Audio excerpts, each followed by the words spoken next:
de quel islamisme vous parlez, puisque vous avez cessé d'être islamiste, donc vous l'avez été pendant une partie de votre vie. Pour vous, enfin, de quel islamisme vous parlez, comment vous le définissez, étant donné que c'est un terme qu'on utilise un peu dans tous les sens. Donc comme vous le dites, le terme islamisme est un mot fourre-tout, un mot valise, comme on le dit, et dans lequel on peut mettre un peu tout et n'importe quoi. Moi, je l'ai circonscrit à 3 dimensions. Première, c'est un pays, donc un espace géographique. Je parle de l'islamisme en France. Plus précisément d'un islamisme qui s'est déroulé pendant ces 30 dernières années. C'est la deuxième dimension, donc dans le temps. Et la troisième, elle concerne un certain nombre de personnes issues d'Orient, donc des gens venant de Liban, de Syrie, d'Égypte, d'Irak, majoritairement des gens venant du Maghreb, et puis une poignée de jeunes issus de l'immigration dont j'ai fait partie, et quelques rares convertis qui ont intégré la mouvance des frères musulmans en France. Donc je parle de cet islamisme-là bien spécifiquement, pour éviter qu'on commence à partir dans un peu tout et n'importe quoi. Donc c'est un islam politique, en gros, c'est-à-dire un engagement au nom d'une vision politique de l'islam, ou un engagement musulman avec une finalité politique. Alors il faut savoir que les frères musulmans puisent leurs racines chez leur fondateur, qui est Hassan al-Banna, donc égyptien fondateur du mouvement des frères musulmans, qui lui a donné une dimension politique à sa démarche. Il faut le replacer dans son contexte. On est en Égypte, c'est le début du XXe siècle. Le pays est colonisé par l'Angleterre, et donc l'imam al-Banna essaye, lui, de rendre aux musulmans cette espèce d'islam qui leur permettrait d'avoir des ressorts pour chasser le colonisateur et recouvrer ainsi une vie musulmane telle que lui l'entendait. Notre héritage à nous, il est celui-là, c'est que nous vivons en France une situation particulière où on hérite de toute une histoire, notamment la guerre d'Algérie, donc des étudiants qui viennent d'Algérie. On reçoit également les échos de ce qui se passe en Syrie avec Hafez al-Assad, le père de Bachar al-Assad. Et l'idée, c'est effectivement d'avoir cette lecture politisée du religieux. Ce qui n'est pas illégal en France, somme toute. Il ne faut pas se tromper de débat, ce n'est pas illégal. Seulement, avec le temps, je me suis rendu compte que cette lecture de l'islam peut poser préjudice à l'islam. Et c'est ce à quoi j'essaie de m'attaquer dans ce livre. Alors, pourquoi n'avoir pas quitté le bateau UIF plus tôt? Alors, il y a beaucoup de raisons, mais je pense que la première, c'est que dès le départ, moi, quand je m'engage, je fais la découverte de cet homme qui est Hassan al-Banna, qui me fascine et qui me donne véritablement des ailes, même si à un moment donné, j'arrive à comprendre que c'est quelqu'un qui est loin, qui est mort et à qui je ne peux pas ressembler, ou près de qui je ne peux pas être le disciple. Quand j'apprends qu'il existe en France des frères musulmans, ça me surprend. Et quand j'apprends qu'il y en a à Nantes, ça me surprend doublement. Et quand on me propose de prêter allégeance, j'accepte, parce que je crois véritablement que je vais avoir affaire à un groupe d'élus, de gens qui sont hyper efficaces, taillés à 4 épingles, taillés en V, 1,95 m, tout ça. Et donc la première surprise ou la première désillusion, c'est quand je les rencontre, ce sont des hommes, des êtres humains, tout ce qu'il y a de plus normal. Et ma naïveté, elle est présente à ce moment-là, parce que je suis en quête d'idéal. Donc je vais commencer à militer à l'intérieur de la structure. Comme je l'écris dans le livre, au départ, je suis un petit peu le chouchou avec un ou deux autres comparses. Et puis très vite, il va apparaître un certain nombre de dysfonctionnements. Seulement, moi je crois au projet. Alors ça incarnait cette possibilité de penser que la rupture entre nous et eux, entre les musulmans et l'Occident, était possible. C'est aussi schématique que ça. Pour le dire autrement, dans mon esprit à l'époque, la France, Madame France m'avait abandonné. Elle avait abandonné mes parents, ma famille, etc. Quand Monsieur Islam, lui, m'ouvrait ses bras. Effectivement, quand j'ai commencé à pratiquer ma religion, quand j'ai commencé à être militant, j'ai changé radicalement d'existence. J'étais un voleur, je sortais avec les filles, je consommais de l'alcool, etc. Et puis, comme ça, pratiquement du jour au lendemain, changement d'existence radical. Et je vais m'intéresser à la lecture, je vais faire beaucoup de sport, je passerai beaucoup de temps à la mosquée. Et l'idée, c'est ça, c'est de pouvoir se dire qu'on est devenu quelqu'un. D'ailleurs, ça va même prendre de l'ampleur, puisque là où je grandissais, certains dans les pouvoirs, au niveau des pouvoirs publics, vont commencer à me pointer du doigt, et le fait d'être pointé du doigt d'une certaine manière me faisait me prendre pour Hassan Banna, et puis pour Malcolm X, et puis comme je le dis bien avant, pour Antonio Montana. Si vous deviez citer 3 principales raisons de votre départ de l'UEIF ou des organisations dans lesquelles vous militiez, GMF notamment, quelles seraient ces 3 principales raisons? Alors, il peut y en avoir plus. Hein, mais... Oui, il y en a beaucoup plus de toute façon. Le premier élément, je crois que c'est l'incohérence. Je suis quelqu'un qui, de par mon éducation, l'éducation de mon père, que Dieu lui fasse miséricorde, et de ma mère, qui est toujours de ce monde, j'ai eu une éducation qui m'a toujours invité à faire preuve de cohérence. Quand un truc ne va pas, je le dis. J'en parle, j'en discute. Et l'UEIF est une sorte de maison où l'incohérence règne de manière extrêmement importante. C'est ce qui fait qu'à un moment donné, je vais commencer à exprimer mon désaccord par rapport à tout un tas de manières et de modes de fonctionnement. Donc ça, ce serait le premier élément. Le second élément, c'est bien entendu le fait de ne pas être à la hauteur des prétentions de l'UEIF. Donc là, je citerai 2 exemples pour illustrer ce que je suis en train de vous dire. 2 rendez-vous majeurs manqués par l'UEIF, celui de l'Islam de France et le rendez-vous avec la jeunesse. C'est lié. Ça a été loupé parce que justement, il y avait la prétention de créer, parce qu'il y avait une intuition au départ de la part des gens de l'UEIF, passer de l'islam en France à l'islam de France, c'était plutôt intelligent. Sauf que dans les faits, cette prétention-là n'était jamais mise en pratique. C'est-à-dire qu'il y avait une sorte de flou artistique qui régnait et chacun faisait un petit peu ce qu'il avait envie de faire. Donc ça, à un moment donné, quand on tape du poing sur la table pour le dire, au début on le fait gentiment parce qu'on est discipliné, et puis au bout d'un moment on grandit, donc on a envie d'être entendu, et là il se passe un truc assez bizarre, c'est qu'on ne vous écoute pas. On vous disqualifie pour tout un tas de raisons, le fait que je sois né en France, que je sois de la seconde génération, que je ne maîtrise pas l'arabe littéraire au départ. Donc ça fait autant d'éléments qui vous amènent à un moment donné à être considéré comme un frère musulman de seconde zone. Et c'est pas dit textuellement, c'est pas formalisé, mais dans les faits, ça se passe tout le temps. Et Farid demeure aux yeux de beaucoup le jeune qui vient de débarquer, un peu loufoque, etc. Donc ça, ce serait un deuxième élément que je mettrais en relief. Et puis le troisième élément, c'est qu'à un moment donné, je me rends compte qu'effectivement, l'islamisme, tel qu'il est pratiqué, tel qu'il est pensé, tel qu'il est mis en avant, nuit à l'image de l'islam, dans un pays comme le nôtre. Ça nuit à l'image de l'islam, et je considère que l'UEIF, et moi en premier lieu, puisque je parle également de moi dans le livre, nous sommes responsables en partie de cela. Donc j'évoque moi une hiérarchisation des responsabilités. Les musulmans ne sont pas les seuls responsables de ce qui se passe aujourd'hui, quant à l'image négative que peut avoir l'islam ici et là. Les politiques, les médias, l'école, il y a tout un tas de facteurs qui font qu'il y a des responsabilités partagées. Ce qui m'intéresse dans ce livre, moi, c'est où est-ce que moi, j'ai péché, où est-ce que moi, j'ai fait ce qu'il ne fallait pas pour que cette religion ait cette image-là. Et peut-être un quatrième point qui, moi, m'agaçait à la fin, c'est le fait qu'au sein de cette structure, l'UEIF, j'ai souvent entendu, nous sommes la meilleure jama'a au monde.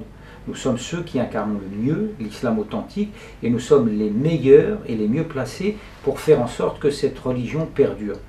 Et au bout d'un moment, quand on a l'impression qu'on vit dans une structure où on est les seuls à détenir la vérité, ça devient fatigant. Est-ce que vous ne craignez pas que le contexte de parution entraîne un amalgame? Moi, je ne le crains pas dans la mesure où nous avons affaire aujourd'hui à une véritable... on traverse une véritable phase de questionnement concernant l'islam. Il ne faut pas se voiler la face. Moi, j'ai entendu des imams, après les attentats des 7 et 9 janvier dernier, dire que ça n'a rien à voir avec l'islam. On ne peut pas se dédouaner comme ça en disant que ça n'a rien à voir avec l'islam parce qu'on a envie de le dire.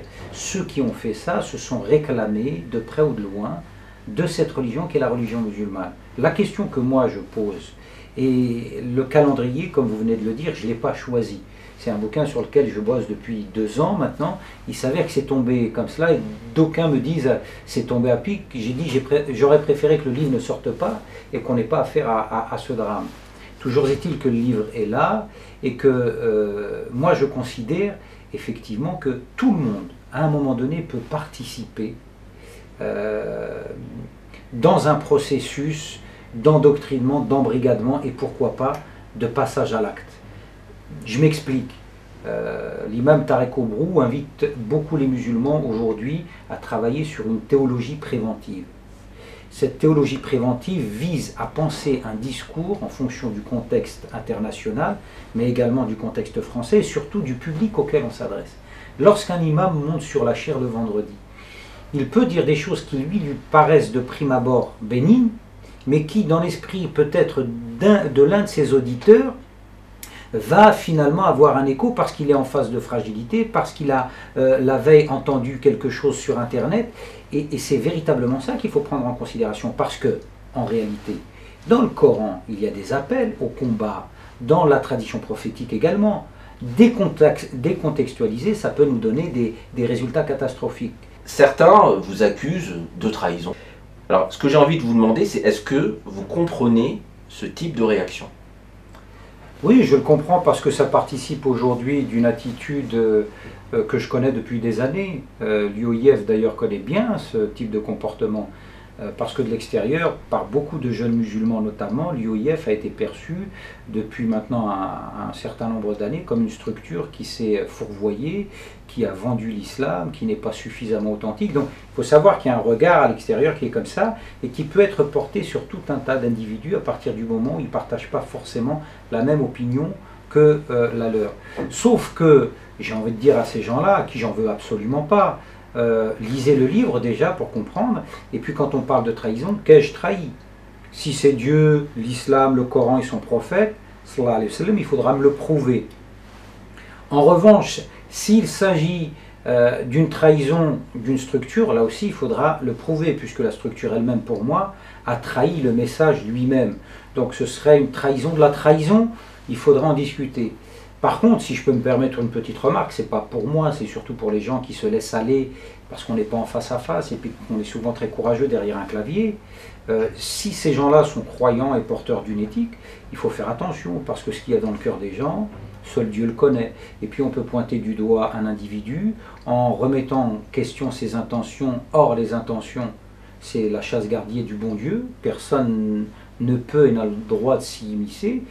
Il faut juste critiquer le contenu du bouquin. Et moi, j'appelle à une critique de mon livre. Une petite anecdote, il y a un ami qui est au sein du OIF, je lui dis alors quand est-ce que tu m'invites dans ta ville pour que je présente le livre? Il me dit non, tu sais, les gens... Je lui dis écoute, invite-moi, il y a deux cas de figure possibles, ou bien j'ai raison, et à ce moment-là tu dois prendre en considération ce que je dis, ou bien j'ai tort et tu vas me le démontrer. Dans les deux cas, tu es gagnant.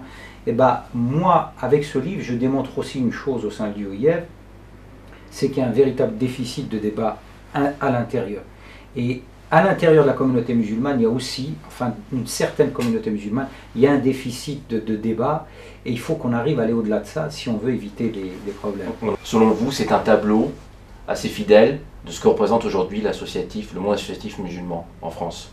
Je crois que c'est représentatif du monde associatif en général, même du monde politique. Si on prend les partis politiques, je ne suis pas sûr que ça fonctionne bien différemment du fonctionnement de celui de l'UOIF. Non, on a véritablement affaire à une structure qui a développé en même temps cette nécessité de vouloir posséder dans ses rangs des individus qui allaient transmettre le message en direction des francophones, donc je servais de relais pour cela, et en même temps, ils ont tout fait pour engendrer, ou en tout cas contribuer à cette crise du militantisme. C'est-à-dire que je ne suis pas le seul à avoir quitté l'UOIF, je suis le seul à avoir écrit un livre, mais nous sommes nombreux à l'avoir quitté. Moi, j'ose affirmer que j'ai participé, que j'étais de cette structure, beaucoup n'osent pas le faire.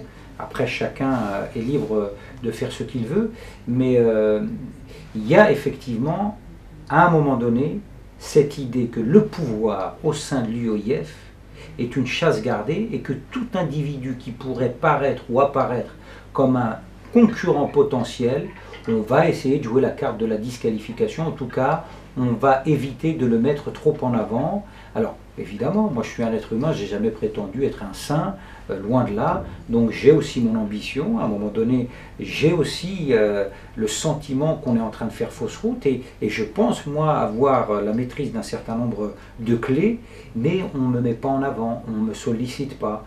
Pire que ça, on me considère comme un gamin, on m'infantilise. Et c'est véritablement dommageable pour une structure qui, je le répète, aurait pu jouer un rôle majeur dans l'installation sereine et durable de l'islam dans ce pays? Alors justement, il y a aussi on a l'impression que finalement la principale ligne de fracture au sein du monde associatif musulman et donc, concernant votre expérience au sein du OIF, c'était ce clivage entre les francophones et les arabophones. Comme si c'était une sorte de rencontre entre l'identitaire musulman et français, une espèce de rencontre simultanée, quoi. Est-ce que c'est ça? Est-ce que vous direz que c'est la principale ligne de fracture finalement? Alors, c'est une des lignes de fracture, mais en réfléchissant bien, même après avoir écrit le livre, c'est pas la seule. En fait, il y a tout un tas d'éléments qui participent de cette fracture. Je vous donne un exemple. Si vous êtes modeste, humble, vous vous mettez jamais en avant, que vous réclamez jamais la parole, on va prendre votre gentillesse pour de la faiblesse, tout en sachant que ce n'est pas de la gentillesse, que ce n'est pas une faiblesse. On va véritablement jouer là-dessus pour faire en sorte de vous laisser sur la touche. La fracture, elle est surtout là, c'est qu'à un moment donné, moi je n'ai pas trouvé un véritable esprit d'équipe au sein de l'UOIF, où on sera en train de se dire qui est le mieux placé pour se trouver à tel endroit et qui est le mieux placé pour se trouver à tel autre. Non, beaucoup faisaient toujours la même chose. Par exemple, une des choses que moi j'ai évoquées pendant des années, nommer un porte-parole qui cause correctement la langue de Molière. Ça n'a jamais été fait. C'est quand même extraordinaire qu'une structure qui appelle à l'islam de France ne soit pas capable, c'est pas comme si on n'en avait pas, il y en avait, ne soit pas capable à un moment donné de comprendre et de percuter qu'en termes de communication, il faille mettre quelqu'un qui soit capable de parler au monde dans lequel on vit. C'est un manque de confiance des instances dirigeantes envers justement des personnes qui auraient pu assumer ce rôle, des Français de confession musulmane. C'est ça ou... C'est pas un manque de confiance, c'est la peur de perdre le contrôle. Je pense de perdre le contrôle et de voir quelqu'un émerger quand soi-même on a envie d'être au devant de la scène. Et c'est pour ça que je parle de l'absence d'esprit d'équipe. Et la fracture, elle est surtout là parce qu'il y a des arabophones qui ont été également, comment dirais-je, disqualifiés d'une certaine manière. Les femmes aussi sont énormément disqualifiées. Moi, je me souviens qu'une espèce d'atelier avait été organisé à l'époque où l'affaire du foulard battait son plein.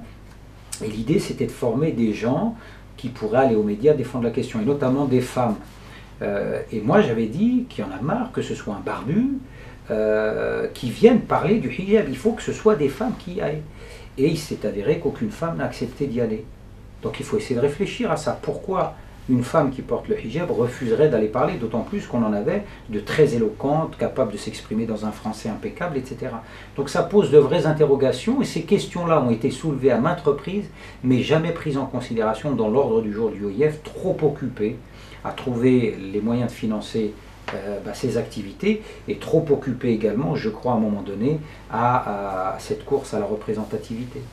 Alors vous dites vers la fin de votre ouvrage que, je cite, dans ce monde, je n'accorde pas le moindre crédit à l'existence et la pertinence de l'islamophobie. Alors, le mot existe. Le mot existe. Est-ce une réalité? C'est une grande interrogation. Moi, je dis ça parce que je crois que là encore, on a cette fâcheuse tendance, ici, j'entends beaucoup de militants associatifs dits musulmans, on a cette tendance de vouloir convoquer l'islam à toutes les sauces et le mettre absolument partout. Alors, je m'explique. Quand je dis de mon point de vue, et c'est mon point de vue, je ne demande pas à ce que les gens y adhèrent, c'est le mien. Et je crois que dans ce débat-là, peut-être que personne ne l'a dit comme je vais le dire maintenant. De mon point de vue, convoquer l'islam dans quelque chose qui, de mon point de vue, n'est ni plus ni moins qu'un racisme complètement assumé, c'est faire l'impasse sur l'idée qu'à un moment donné, mettre ça sous cette appellation d'islamophobie, c'est rendre ce racisme qui a toujours existé, qui finalement n'a jamais été résorbé ni combattu, c'est admettre cette idée que ça puisse continuer. Parce qu'en même temps, en observant un petit peu ce qui se passe dans notre pays, il n'y a pas un islam, il y a plusieurs islams. Moi, j'ai tout un tas de questions. Est-ce qu'un musulman peut être islamophobe à l'endroit d'un autre musulman? Voilà une question qui m'intéresse, moi.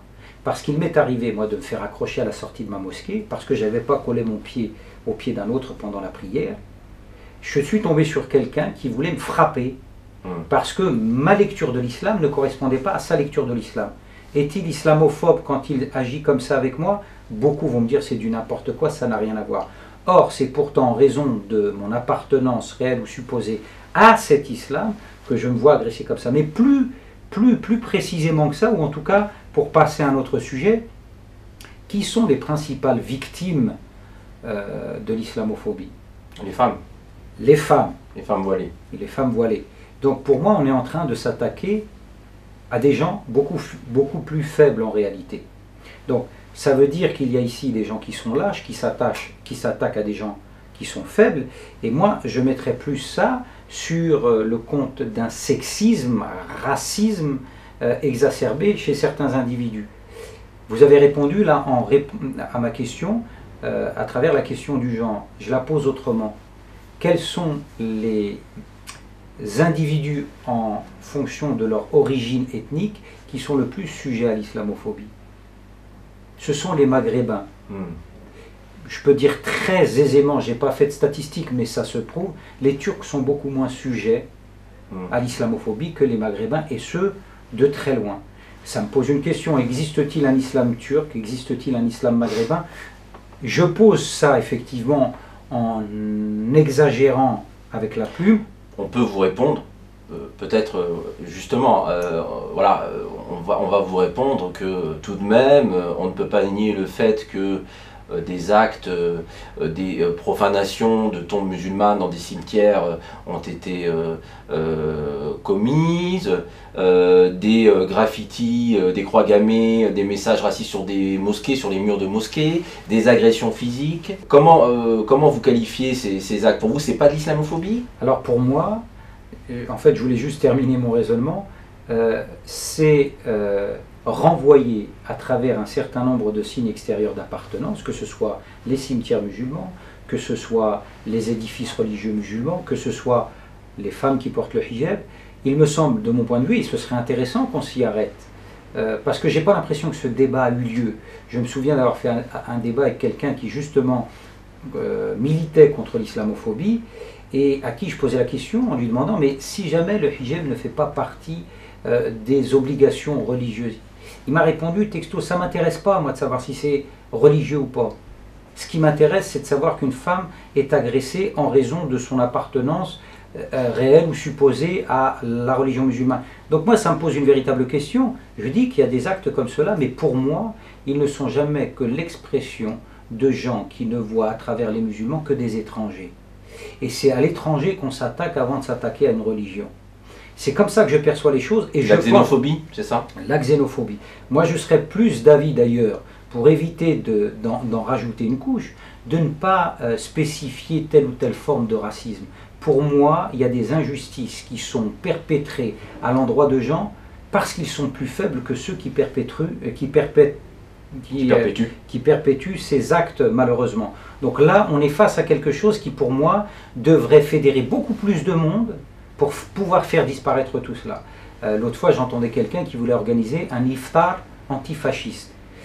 Moi, je me pose la question de savoir quel rapport y a-t-il entre le fait de rompre une journée de jeûne qui est un acte religieux et le fait de faire de la politique contre... C'était une réponse à l'apéro, oui, mais l'apéro saucisson. Oui, mais voilà, l'apéro saucisson n'a rien de religieux en réalité. Qui était destiné, voilà, qui était organisé par des groupes mais comprenez, identitaires. Moi, mon souci, c'est qu'à un moment donné, on puisse laisser l'islam tranquille. Et après, militons pour plus de justice, pour moins de discrimination, pour moins de violence. Il n'y a aucun problème. Donc il ne faut pas non plus ici se méprendre sur ma démarche.